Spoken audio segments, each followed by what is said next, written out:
ഒരു field survey നടത്തുന്നതിന് അതീവ ശ്രദ്ധയും വ്യക്തമായ ആസൂത്രണവും അഥവാ പ്ലാനിങ്ങും ആവശ്യമാണ്. സർവേ കുറ്റമറ്റതാക്കുന്നതിനായി അന്വേഷകൻ പരീക്ഷണ സർവേ അഥവാ പൈലറ്റ് സർവേ നടത്താറുണ്ട്. ഇനി നമുക്ക് പരീക്ഷയ്ക്ക് വളരെ പ്രാധാന്യമുള്ള പൈലറ്റ് സർവേ എന്താണെന്ന് നോക്കാം.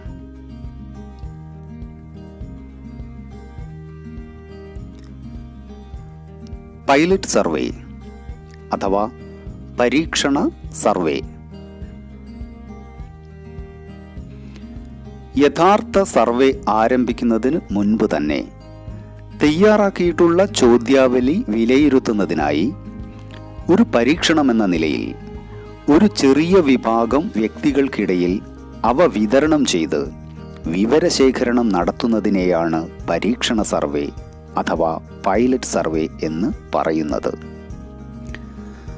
Pilot survey it refers to a try out survey covering a very small sample of the universe or population of your study. Pilot survey helps 1. The quality of the questionnaire can be assessed. ചോദ്യാവലിയുടെ ഗുണനിലവാരം വിലയിരുത്താൻ കഴിയുന്നു. 2. The way respondents respond to the set of questions can be assessed. ചോദ്യങ്ങളോട് വിവരദായകൻ എങ്ങനെ പ്രതികരിക്കുന്നുവെന്ന് വിലയിരുത്താൻ കഴിയുന്നു. Number 3. Drawbacks of the questionnaire can be found. Thereby, required changes may be introduced before the final survey. അന്തിമ സർവേക്ക് മുൻപേ തന്നെ ചോദ്യാവലിക്ക് വല്ല പോരായ്മയുമുണ്ടെങ്കിൽ അവ പരിഹരിക്കാൻ കഴിയുന്നു. Number 4. The cost and time involved in the final survey can also be assessed. അന്തിമ സർവേക്ക് വേണ്ടി വരുന്ന ചെലവ്, സമയം എന്നിവ മുൻകൂട്ടി തിട്ടപ്പെടുത്താൻ കഴിയുന്നു. ഇനി നമുക്ക് സ്റ്റാറ്റിസ്റ്റിക്കൽ സർവേ നടത്തുന്നതിനുള്ള വിവിധ രീതികൾ പരിചയപ്പെടാം. Methods of statistical surveys can be classified into 2. 1. Census survey and 2. Sample survey. സ്റ്റാറ്റിസ്റ്റിക്സിലെ ഏതാനും കോൺസെപ്റ്റുകൾ നമുക്ക് പരിചയപ്പെടാം. Universe or population. It refers to an aggregate of items to be studied for an investigation. പഠന വിധേയമാക്കുന്ന എല്ലാ ഇനങ്ങളും ചേർന്നതാണ് സമസ്തം അഥവാ പോപ്പുലേഷൻ. ഉദാഹരണമായി, ഒരു ക്ലാസ്സിലെ മുൻബെഞ്ചിലിരിക്കുന്ന, അതായത് ഫ്രണ്ട് ബെഞ്ചിലിരിക്കുന്ന വിദ്യാർത്ഥികളെക്കുറിച്ചാണ് നാം പഠിക്കാൻ ഉദ്ദേശിക്കുന്നതെങ്കിൽ ഫ്രണ്ട് ബെഞ്ചിലെ എല്ലാ വിദ്യാർത്ഥികളും ഉൾപ്പെടുന്നതാണ് യൂണിവേഴ്സ് അഥവാ പോപ്പുലേഷൻ. നമുക്ക് മറ്റൊരു ഉദാഹരണം കൂടി നോക്കാം. ഒരു ക്ലാസ്സിലെ വിദ്യാർത്ഥികളെ കുറിച്ചാണ് നാം പഠിക്കാൻ ഉദ്ദേശിക്കുന്നതെങ്കിൽ ആ ക്ലാസ്സിലെ എല്ലാ ഇനങ്ങളും, അതായത് മുഴുവൻ വിദ്യാർത്ഥികളും ഉൾപ്പെട്ടതായിരിക്കും നമ്മുടെ യൂണിവേഴ്സ് അഥവാ population. Sample. A sample refers to a group or section of the population from which information is to be obtained. വിവരങ്ങൾ ശേഖരിക്കാൻ ഉദ്ദേശിക്കുന്ന സമസ്തത്തിൻ്റെ ഒരു വിഭാഗം അഥവാ ഗ്രൂപ്പാണ് സാമ്പിൾ. മുഴുവൻ ഇനങ്ങളും ഉൾക്കൊള്ളുന്ന പോപ്പുലേഷനിലെ അഥവാ സമസ്തത്തിലെ ഏതാനും ഇനങ്ങൾ മാത്രമാണ് sample. Census or complete enumeration method. It is the method in which data are collected covering every item of the universe or population relating to the problem under investigation. സമസ്തത്തിലെ ഓരോ ഇനത്തെയും ഉൾപ്പെടുത്തിയുള്ള സർവേയാണ് സെൻസസ് അല്ലെങ്കിൽ സമ്പൂർണ്ണ കണക്കെടുപ്പ് രീതി. Sample method. Sample surveys collect information on a fraction of the total population for examination, and conclusions are drawn on their basis. സമസ്തത്തിലെ ഏതാനും ഇനങ്ങളെ മാത്രം ഉൾപ്പെടുത്തി പഠനം നടത്തുകയും അതിൻ്റെ അടിസ്ഥാനത്തിൽ നിഗമനത്തിൽ എത്തിച്ചേരുകയും ചെയ്യുന്ന രീതിയാണ് സാമ്പിളിംഗ് സർവേ രീതി.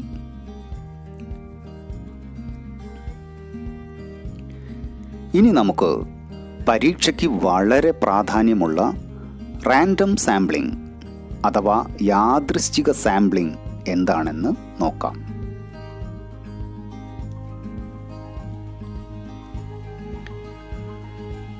Random sampling can be defined as: random sampling is that method of sampling in which each and every item of the universe or population has an equal chance of being selected in the sample. സമസ്തത്തിലെ മുഴുവൻ അംഗങ്ങൾക്കും അല്ലെങ്കിൽ മുഴുവൻ ഇനങ്ങൾക്കും തിരഞ്ഞെടുക്കപ്പെടാൻ തുല്യ അവസരം ലഭിക്കുന്ന sampling ആണ് യാദൃശ്ചിക sampling. ഒന്നുകൂടി വിശദമാക്കാം. നമ്മുടെ ക്ലാസ്സിൽ ആകെ 11 വിദ്യാർത്ഥികളുണ്ടെന്ന് സങ്കല്പിക്കുക. അതിൽ നിന്നും ഒരാളെ ലീഡറായി തിരഞ്ഞെടുക്കണമെന്ന് കരുതുക. അതിനായി 11 വിദ്യാർത്ഥികളുടെയും പേരെഴുതിയ പേപ്പർ സ്ലിപ്പ് ഒരു തൊപ്പിയിൽ ചിത്രത്തിൽ കാണുന്നത് പോലെ നിക്ഷേപിക്കുക. തൊപ്പി നല്ലതുപോലെ ഷഫിൾ ചെയ്യുക. അതിനുശേഷം കണ്ണടച്ചു പിടിച്ചുകൊണ്ട് ഒരു പേപ്പർ സ്ലിപ്പ് പുറത്തേക്കെടുക്കുക.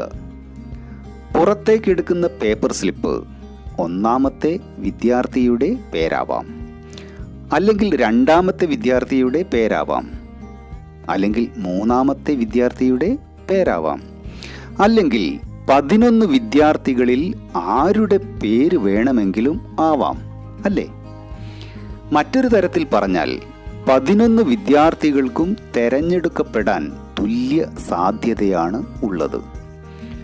പോപ്പുലേഷനിലെ എല്ലാ ഇനങ്ങൾക്കും തെരഞ്ഞെടുക്കപ്പെടാൻ തുല്യ അവസരം നൽകുന്ന ഇത്തരത്തിലുള്ള സാമ്പിളിംഗ് ആണ് റാൻഡം സാമ്പിളിംഗ് അഥവാ യാദൃശ്ചിക സാമ്പിളിംഗ് എന്ന് പറയുന്നത്. എക്സിറ്റ് പോൾ റാൻഡം സാമ്പിളിൻ്റെ ഒരു ഉദാഹരണമാണ്. This method is also called lottery method. Non random sampling അഥവാ യാദൃശ്ചികേതര sampling. In a non random sampling method, all units of the population or universe do not have an equal chance of being selected. The investigator selects samples on the basis of convenience, judgment, purpose, or quota rather than on the basis of probability. യാദൃശ്ചികേതര രീതിയിൽ സമസ്തത്തിലെ എല്ലാ അംഗങ്ങൾക്കും അല്ലെങ്കിൽ ഇനങ്ങൾക്കും തിരഞ്ഞെടുക്കപ്പെടാനുള്ള തുല്യ അവസരം ലഭിക്കുന്നില്ല. അന്വേഷകന്റെ സൗകര്യവും വിലയിരുത്തലുകളുമാണ് സാമ്പിളുകളുടെ തിരഞ്ഞെടുപ്പിൽ നിർണായക പങ്ക് വഹിക്കുന്നത്. അതായത് അന്വേഷകന്റെ സൗകര്യം, പഠനത്തിന്റെ ഉദ്ദേശ്യം, ക്വാട്ട എന്നിവയാണ് യാദൃശ്ചികേതര സാമ്പിളിന്റെ അടിസ്ഥാനം. ഇനി നമുക്ക് സ്റ്റാറ്റിസ്റ്റിക്സിലെ പിഴവുകളെക്കുറിച്ച് പഠിക്കാം. Statistical errors are of two types. Number 1, sampling errors, and 2, non-sampling errors. Sampling errors അഥവാ സാമ്പിളിംഗ് പിഴവുകൾ.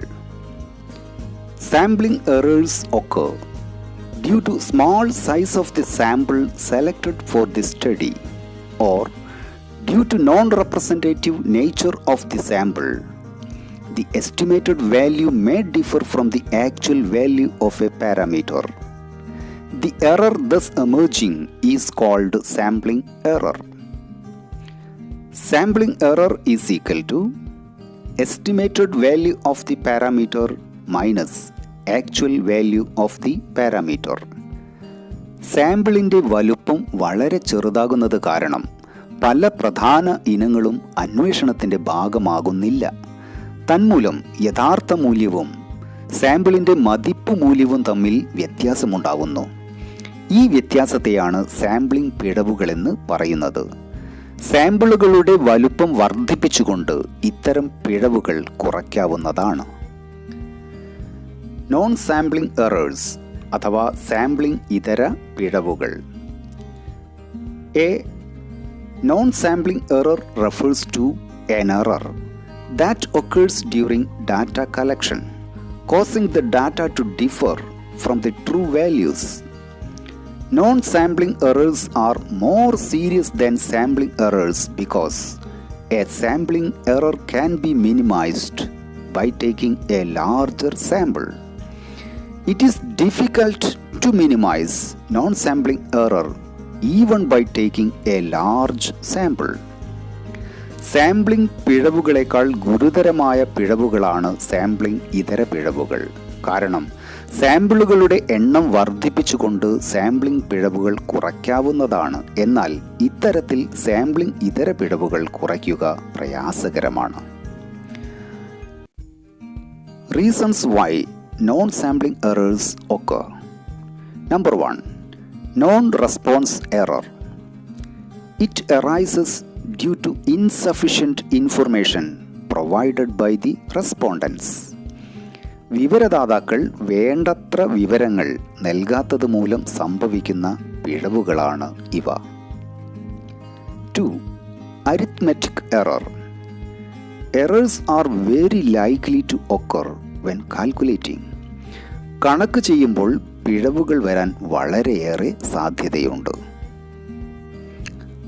3. Error of sampling bias. Due to some reason, a part of target population cannot be included in the choice of a sample. ചില കാരണങ്ങളാൽ sample തിരഞ്ഞെടുപ്പിൽ സമസ്തത്തിലെ പല ഇനങ്ങളും ഉൾപ്പെടുത്താറില്ല. ഇത് പിഴവുകൾക്ക് കാരണമാവുന്നു.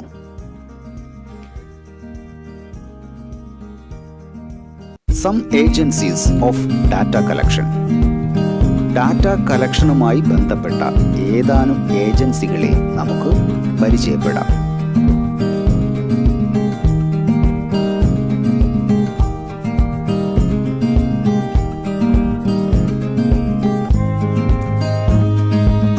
Thank you.